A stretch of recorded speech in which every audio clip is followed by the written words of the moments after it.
giving you useful and practical tips to help you make more money selling travel. This is the Art of Selling Travel Podcast. And here to guide you through it all, your host, Glenda Beagle. Hey, welcome back to another episode. This one maybe should have been called A Little Tough Love. But, it's one that, especially this time of year, and it's going to stick around right up until basically after the holiday season. Kind of that back to school to holiday season is when I hear about it the most, when you hear about it being talked about the most. And yet it's not any more true this year than it was 5 years ago, 10 years ago, 15 years ago, but it just recycles. So inside of our free Facebook group the other day, I had asked, what is the biggest obstacle or objection you've gotten in your business over the last couple of weeks? And we got some really good specific ones. One actually made me laugh out loud because it was just unexpected. But then I got one that I see all the time. And it was just, overall, it's the price point. Everybody's feeling the pinch. Here's the thing. Anytime that I hear, see, or smell that all-inclusive, everybody, everywhere, no matter where you look, everybody, all, it's that same sort of generalization that I always go, whoa. Let's just take a moment here. See, everyone's not feeling the pinch. And I know that because I deal with travel advisors all the time who are making absolute gangbuster sales. So clearly they're not having the same problem that other travel advisors are having. But the question becomes, what's the difference? So what I did specifically in this case is I asked the travel advisor, is that what you're hearing specifically, or is it more the vibe? And they're like, oh no, definitely more the vibe. And I went, first off, thank you. This will be this week's episode. But also too, it was that reminder that once again, we're back into the back to school time, headed into the holidays. And just for fun, let's put a little frosting on that cake. We're going to throw in an American election. So what happens during an election cycle, or just simply during this time? The news loves to talk about economy. Now, depending which side of the spectrum you're on is going to depend on which side that particular news channel is going to go harder at. There are some news channels that are going to scream, the floor is falling out the bottom. We are headed to a recession. We are headed into this. We are headed into that. They've been saying the same thing for years. And yet during that same time, travel has absolutely rebounded. Perhaps not quite to 2019 levels, but if you were here in 2019, that was a phenomenal time in travel. But we are very much well on our way to hitting those targets and beyond. So what do you do when the vibe in the room is that everyone's feeling the pinch? Well, the quick answer is pick a new room. But no, and I don't mean that to be, flippant or anything like that. But what I am going to say is anytime we get into this generalization, there's a lot of emotion involved. And so instead, I want you to look at data. And that data includes how many new ships are cruise lines building? How many of those new ships are selling out? How many brand new luxury properties are being built? How many new properties are opening up and selling out? See, here's the thing. People are traveling. People are spending more than what they've spent before. Irregardless of what the news says about the cost of groceries and how much they've gone up. And trust me, I shop for groceries. I know how much they've gone up. But I've also started to see them come back down again. And I've even started to see a few deals here and there. I actually saw KD for less than $1. Now up here in Canada, that's kind of a deal. But there was a while there, I was like, oh my goodness, you want me to pay $4 for a box of Kraft dinner? Are you nuts? I did not pay $4 for a box of Kraft dinner. But it did catch my attention when I saw it was now less than $1 again. I'm like, okay, things have shifted. Things are starting to balance themselves out.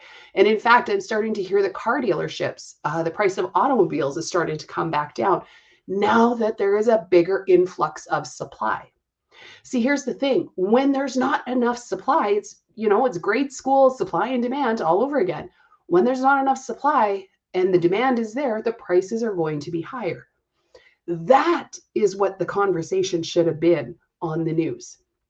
When we had all of these supply chain issues, and they were happening here, there, and everywhere, whether they were self-invented or they were legit, whatever the situation is, it is going to drive pricing.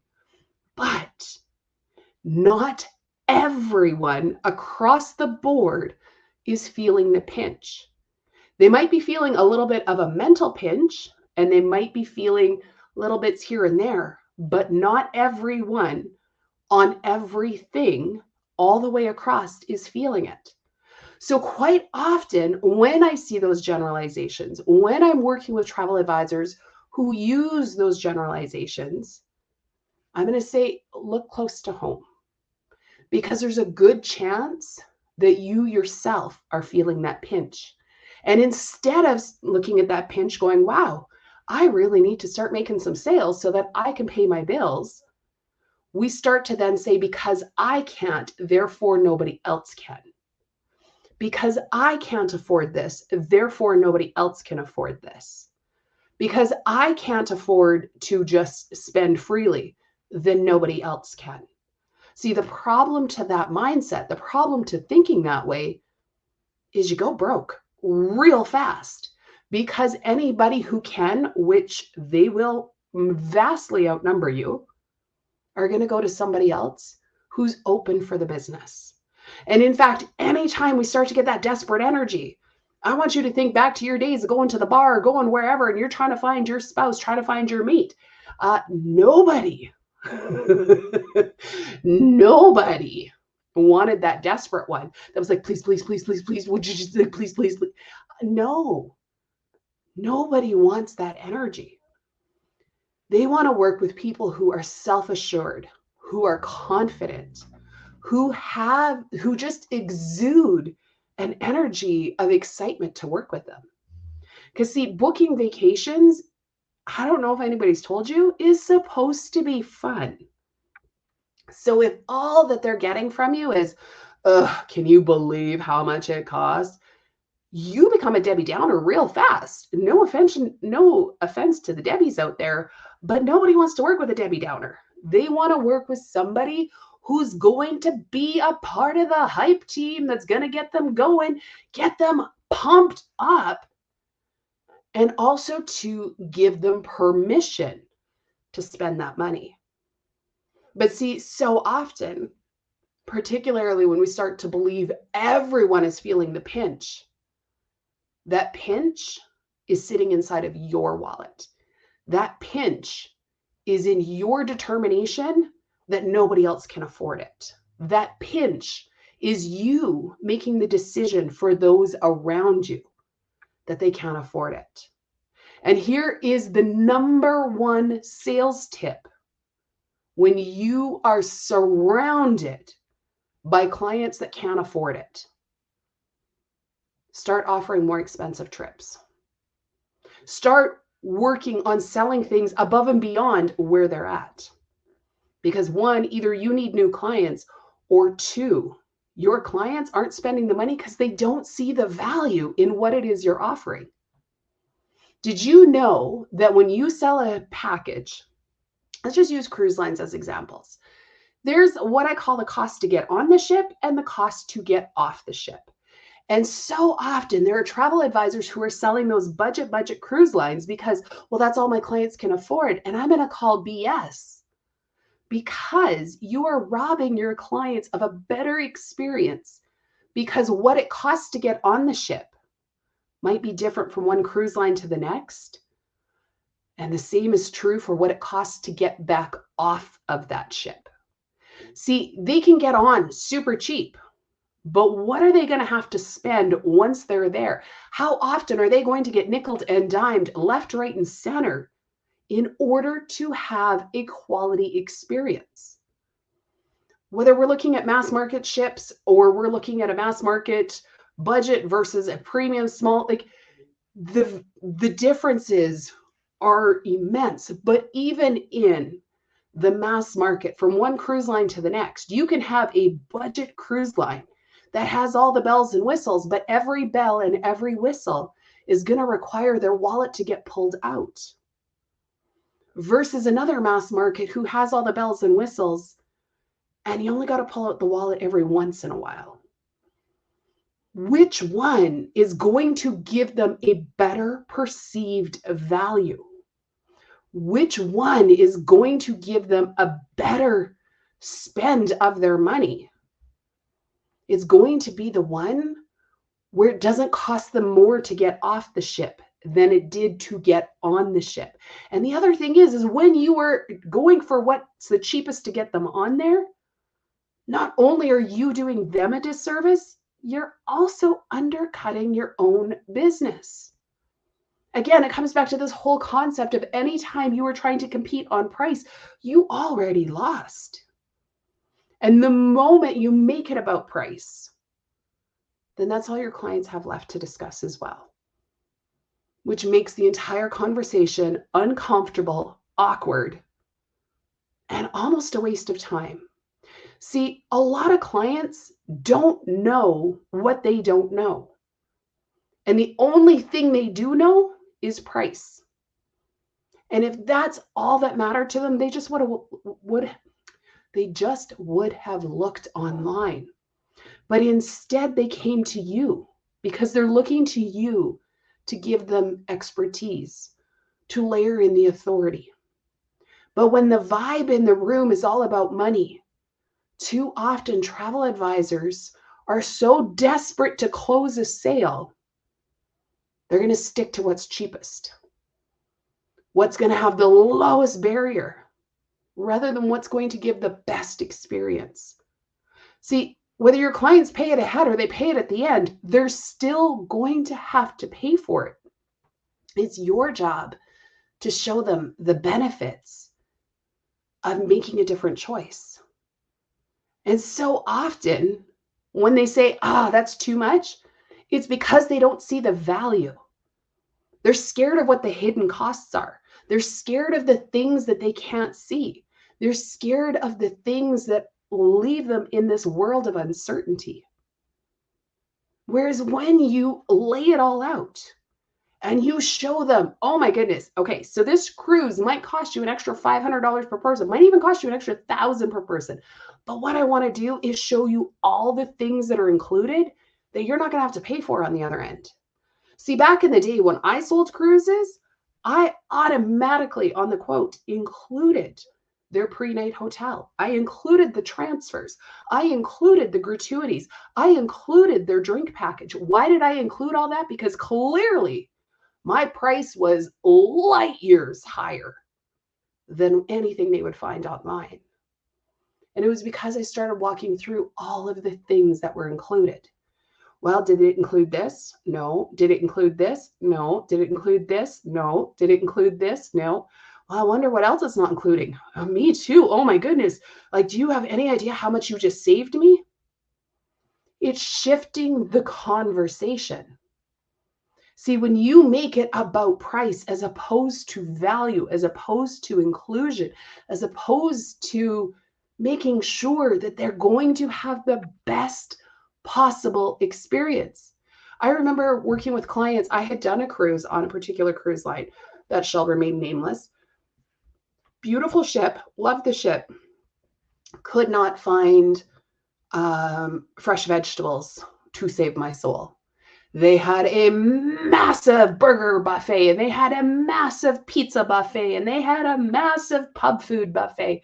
But their salad bar was a skinny little thing in the middle there. And then when I went to the dining room at night, it was almost impossible to get vegetables. They didn't even offer salads with supper. Like, it was mind-blowing. I had just had gallbladder surgery. I was trying to avoid grease with everything that was within me. And so when I had clients that were like, oh my goodness, so what did you think of that ship? Like we've had our eye on it. And I'm like, do you like a fresh carrot? And she's like, yes, I love vegetables. They said, then this isn't your line. She's like, what? And so I told her about my experience. And she's like, oh, then that's definitely not the cruise line we want. It's those things that you might not even consider that is going to shift what people are willing to pay for. It's having the conversations to create the context around why things cost more. Yeah, this ship is great. It's got so many things for families. I know, look at all these. I'm like, yeah, and this is going to cost you this. Wait, that's not included. And then this is going to cost you this. Like every time the kids want to do that. And then this is going to cost, like every time. Yeah. I will never forget the day I had a client or it was a prospective client, and I had put together a package for her. It was a phenomenal package. I was very proud of it, and I gave it to her. We went through everything. I fully admit I did not follow up the way that I should have. But through somebody else, I found out that they had booked. And then, of course, I saw it on Facebook, and, it is what it is. We all lose some. I know where my ownership was in that. But I also know that she had come up against the price, and we had talked about it. And I fully admit I needed to follow up yet again. Ultimately, they booked direct. And then she was telling our mutual friend, like the price was less. But then it turns out all the things that she had in there, we had to pay for anyways. And like when we got to all the ports, we couldn't afford to get off the ship. And so I said to this mutual friend, I'm like, didn't they just like go off and walk at least? No, because they once they found out how much everything else cost, they thought they had to pay to get off the ship. See, we have to have conversations because people who have never done this don't know what we know. Also, little quick reminder, follow up. Follow up, follow up, follow up, follow up. But with that aside, when we are feeling a vibe in the room, we need to, one, check the expiry date on that vibe. Because maybe that vibe is coming from a stink from something that expired. Or two, we're in the wrong room. Or worse yet, we are the stink in the room. We need to make sure that we're not the ones putting the vibe out there. Whether it's talking about politics on our social, and I get it, that is an entirely personal decision. It is entirely up to you what you choose to talk about on your personal or your business. Some will say, but I have a platform, it's my obligation. And that is entirely your decision to make. But you also got to double check, what is the vibe you're putting out? Is how you personally feel that travel's too expensive, that nobody can afford it? Because if that's genuinely how you feel, I'm going to encourage you to find a new industry. I'm going to encourage you to go get a job. Because if you can't wrap your head around the fact that there is money to be spent, and that is evidenced by how many ships, after how many years of those ships floating at sea until the whole pandemic was over, and we are seeing ship after ship after ship after ship get launched. It feels like every other week my socials are full of an inaugural sailing. Shout out to some of the cruise lines. I'd love to go on one of them, just saying. But you got to shoot your shot when you get a chance. Take your shot. But the other thing is, though, is that you've got to check the vibe. Because it is very possible the vibe in the room is coming from you. And if what you want to do is sell travel, make sure your vibe is vibrating at a level that's going to get the job done. Not scare everybody away because they think you're the desperate one in the corner that's crying because nobody wants to take them home at night. That's not who you want to be. You don't want to be the one that everybody feels sorry for. You do not want to be the one that everybody's like, okay, but seriously, with that kind of desperation, if I give them my money, am I actually going to get a vacation? Or are they just going to take it? Because when that's the energy we put out, that becomes a legitimate fear that some of our clients get. So if you believe the vibe is that nobody has the money, you gotta check yourself. I watch a show called Claim to Fame. If you haven't seen it, I'm not going to chase the squirrel here, but go check it out. It is hilarious. It is, I don't know, it's almost like a murder mystery whodunit, but in terms of who are you related to.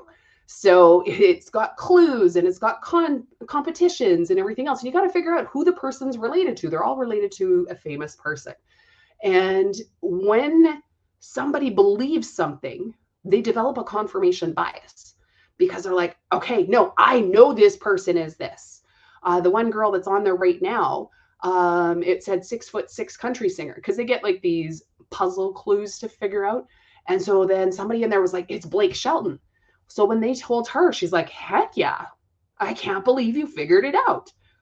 And then they went with this confirmation bias. Well, guess what? Somebody got eliminated because that was not the right answer.